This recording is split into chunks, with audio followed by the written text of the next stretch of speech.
Салем Достар, рад вас видеть, с вами Евгений Холтон, и сегодня поговорим о плюсах знания казахского языка.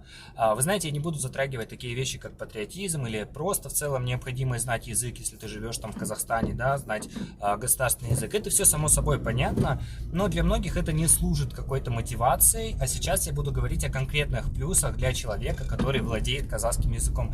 И их на самом деле очень много. Я назову один, наверное, плюс такой достаточно глобальный, который распространяется не только на Казахстан, да, но и на другие страны. Но в основном ролик будет более локальный, то есть плюсы для людей, которые живут в Казахстане и владеют казахским языком. На самом деле их очень много, и сейчас, я думаю, многие из вас знатно удивятся. Может быть, кто-то об этом не задумывался или просто как-то ему не приходило это в голову. Давайте начнем. Для начала глобальный. Казахский язык принадлежит к группе тюркских языков. И на самом деле очень много стран, где люди говорят на похожем языке. Да, понятное дело, язык может отличаться какие-то фразы, тональность, правила и много-много других вещей, но так или иначе, например, там та же Киргизия, Узбекистан, люди вас поймут, когда вы будете говорить на казахском языке. Да, где-то что-то будет сложно объяснить, где-то вы постараетесь с переводчиком или просто более или по-другому выразите свою мысль, но так или иначе вы сможете с человеком поговорить. А если вы будете переезжать в страну с похожим языком, то, естественно, вам будет легче ее освоить, потому что у вас уже будет корень, вы уже будете знать базу, знать основу, естественно, освоить язык будет проще. То же самое, как группа славянских языков, да, там украинский, русский, сербский язык, белорусский язык, то есть вот тоже намного легче его выучить, зная вот эту вот базу, основу. Вот это такой один из глобальных плюсов, и думаю, для кого-то это важный момент. То, что на тюркских языках говорят достаточно распространенное и большое количество людей. Это был такой более глобальный плюс, а сейчас поговорим о локальных, и они уже идут более, мне кажется, значительные, я бы сказал, для людей, которые живут в Казахстане. Первый плюс, он очень подходит молодым людям, которые хотят развиваться, успешным людям, целеустремленным людям. Объясню, к чему я это. В Казахстане действительно хватает людей, которые, не то что хватает, много людей, которые вообще не понимают русского языка и не говорят на русском языке. И эти люди являются платежеспособными клиентами, возможно, для вашего бизнеса, возможно, просто в вашей сфере деятельности, не обязательно быть бизнесменом. Я к тому, что, зная несколько языков, вы сможете работать с разным клиентом, да? Объясню. Условно работаешь ты в магазине, продаешь какие-то аксессуары, неважно что. К тебе пришел человек, который не говорит на русском языке, а ты владеешь только русским. Ты не сможешь ему что-то продать, ты не сможешь ему объяснить, описать плюсы, минусы. А конкурент, который будет владеть на нескольких языках, он может продать как человеку, знающему только русский, как человеку, знающему только казахский. То есть это глобальный плюс. И это распространяется практически на каждую сферу, абсолютно на каждую. Бизнес, ведение бизнеса, переговоры с бизнесменами. То есть владение двумя языками, двумя самыми распространенными языками в стране, это естественнейший, огромнейший плюс. Я на себе это очень сильно ощущаю, когда я больше начал изучать казахский язык, я начал ездить в места, да, условно, где, как бы в Алматы есть места, где как бы люди существенно меньше говорят на русском языке, и мне было тяжело, а потом я просто начал приезжать и неоднократно проводил встречи либо на шало-казахском языке, да, там вперемешку казахский, вперемешку с русским, либо чисто на казахском языке, хоть это было и некачественно, не лучшим образом, но так или иначе клиент меня понимал, и какие-то определенные клиенты начинали работать, начинали там покупать товар и так далее. То есть банальный пример из моей жизни, но он работает. И я думаю, что многие люди, которые занимаются бизнесом, пытаются подняться по карьерной лестнице, для них это будет огромнейшим плюсом. Неважно, что вы продаете, будь то товар, аксессуары, автомобили, запчасти или какие-то услуги. То есть вы всегда будете в огромном плюсе, если вы знаете несколько языков. То есть это такое вот обширное касательно бизнеса. Но опять-таки это распространяется абсолютно на все. YouTube, соцсети, Instagram, TikTok. То есть по сути любое направление в Казахстане с двумя языками, да, зная казахский язык, ты будешь превосходить существенно своего конкурента, который там владеет только одним языком. Вот, это на самом деле очень плохо. И таких компаний я знаю много, и знаю, что они сталкиваются с потерей клиента за счет того, что нету банальной, очень простой коммуникации, да, это вам даст просто такой старт, вы сможете поднять свои продажи, поднять свою трудоспособность в несколько раз, когда вы освоите казахский язык. Это один из плюсов, одно из преимуществ, ради которого уже, ребята, я считаю, что нужно собраться силами, записаться на курсе, начать изучать язык всеми возможностями. Сколько бы вы времени, сил, денег на это не потратили, поверьте, оно вам окупится. Вы просто банально эти деньги в дальнейшем заработаете благодаря знанию казахского языка. Да, мотивация немножечко такая, меркантильная, связана с деньгами, но почему бы и нет? Любая мотивация — это хорошо, а заработок денег, я считаю, это самая лучшая мотивация во все, черт подери, времена. Это один из плюсов. Теперь поговорим о втором.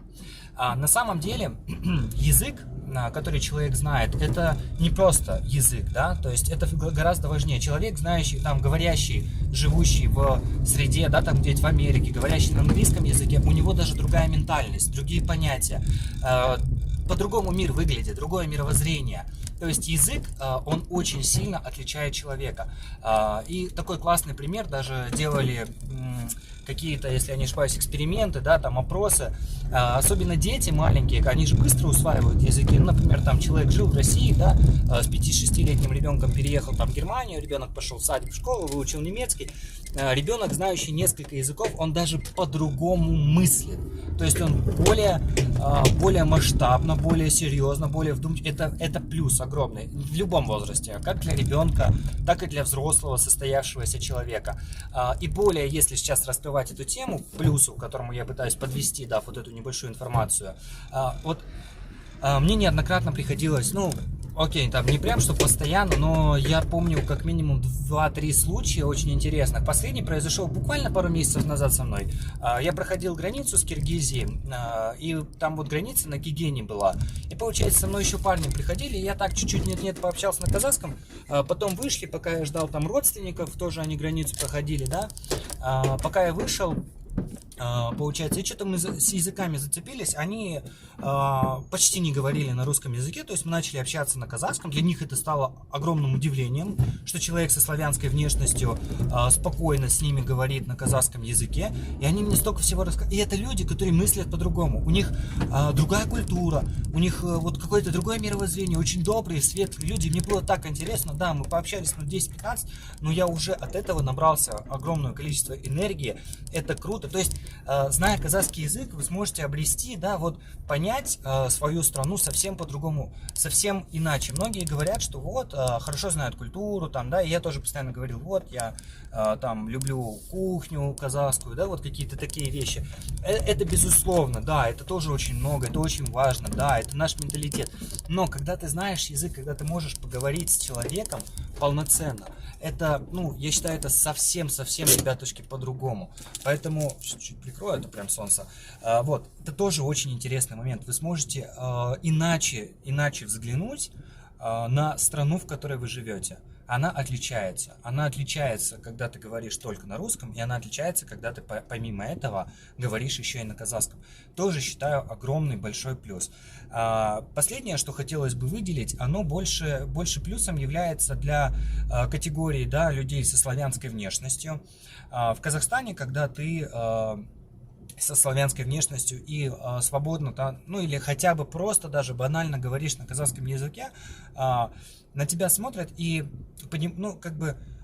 и за это тебе благодарны, за то, что ты проявил дань уважения к культуре, к языку их предков, что ты выучил этот язык, что ты его освоил, что ты говоришь, что ты уважаешь, и люди на тебя по-другому смотрят. Я это называю так, может обидненько звучать, на самом деле это положительное такое название, я это называю обратной дискриминацией. Наоборот, когда ты получаешь от этого какие-то плюсы, да, то есть тут уже не меркантильно, тут уже просто, ты видишь, как люди с теплотой, с добротой к тебе относятся, вот, за то, что ты, да, говоришь на этом языке. Скажу честно, неоднократно, даже не несколько раз, неоднократно было, что меня останавливали патрульные, я выходил, говорил на казахском, они такие: Баурым, езжай давай, все. Вот. Один из таких вот элементарно банальных примеров, и это работает. Это, человек, который там, если у вас кто-то есть с славянской внешностью, который хорошо говорит на казахском, пообщайтесь, наверняка он тоже неоднократно с таким сталкивался. Я стараюсь говорить на заправках, в магазинах и так далее на казахском языке. Базово-то точно вообще все, если я вижу, если есть такая возможность, я стараюсь поговорить для какой-то собственной практики. Вот. И да, действительно это работает, это внутренне тоже как-то приятно. То есть плюсов много. Один из самых глобальных, который я хотел бы выделить, он звучит меркантильно, он и есть меркантильный, но это честно. Это честно, это хорошая мотивация. Ребят, вы станете успешнее, богаче, лучше и духовно богаче. Помимо денежного, вы и духовно станете богаче, обогатитесь. У вас будет возможность поехать в города, которые казахскоговорящие, где нету русского языка, да, там Атырау условный, да, там действительно очень много людей, которые просто не понимают русского языка. Не так, что, да, ты заходишь в магазин, и с тобой принципиально не хотят говорить на русском. Нет, я вижу парень, он пытается, он вообще не знает, я переключаюсь, просто по привычке после Алматы, начинаю общаться на русском языке, да, там какие-то банальные вещи, а он банальные вещи не понимает, я переключаюсь на казахский, и для тебя, вот знаете, вот как бы стена, она чик рушится, и ты все, прорываешься туда, и ты можешь поехать в пригороды, в аулы. Просто представьте, какой кайф приехать, провести время в ауле, пообщаться. Знаете, для этого не нужны деньги. Тебя там любой человек накормит. Если ты просто приедешь, да, там условно, подойдешь к любому парню, да, любому там мужику в ауле, да, скажешь, блин, расскажите, покажите, что у вас тут есть, достопримечательности, или может историю расскажете этого места. Боже, да тебя и накормят, и напоят, и ты кучу для себя всего узнаешь, никто с тебя никаких денег не возьмет, и это красиво. И в жизни тоже это тебе пригодится, потому что где бы ты ни был, тебе будет проще. В Казахстане в любом случае, ребят, хочешь не хочешь, все меньше и меньше людей говорят на русском языке. И это нормальная тенденция, и мы придем к тому, что русского языка останется совсем мало. Нужно учить казахский язык. Я сейчас без нотации о патриотизме и о прочем, я просто в целом говорю. Я вот специально, когда этот ролик планировал записывать, я поставил себе вот такую точку, что я буду говорить только о плюсах для человека и без каких-то там этических вещей, вот как я уже сказал, то, что ты в Казахстане, твоя родина, государственный язык, обязан его знать и так далее. И вот без этого вот я плюсы разношу, да, их на самом деле очень много. В дальнейшем русского языка будет меньше. В какой-то момент его, практически не станет. Это нормально. Я считаю, это нормально. Мы живем в Казахстане.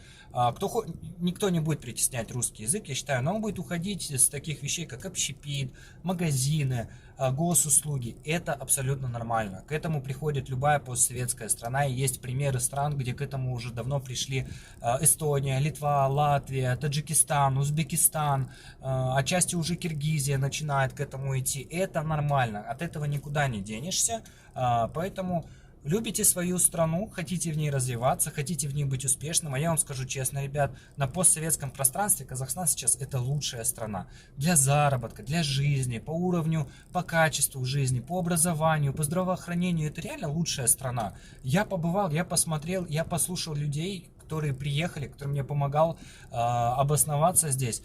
Все в голос говорят, что тут действительно лучше, что здесь комфортно. Поэтому учим язык, и все будет отлично. При всем при этом никто никогда не запрещает вам говорить с семьей на русском языке, между собой, общаться, отдыхать, тусить. Но плюсов очень много. Задумайтесь.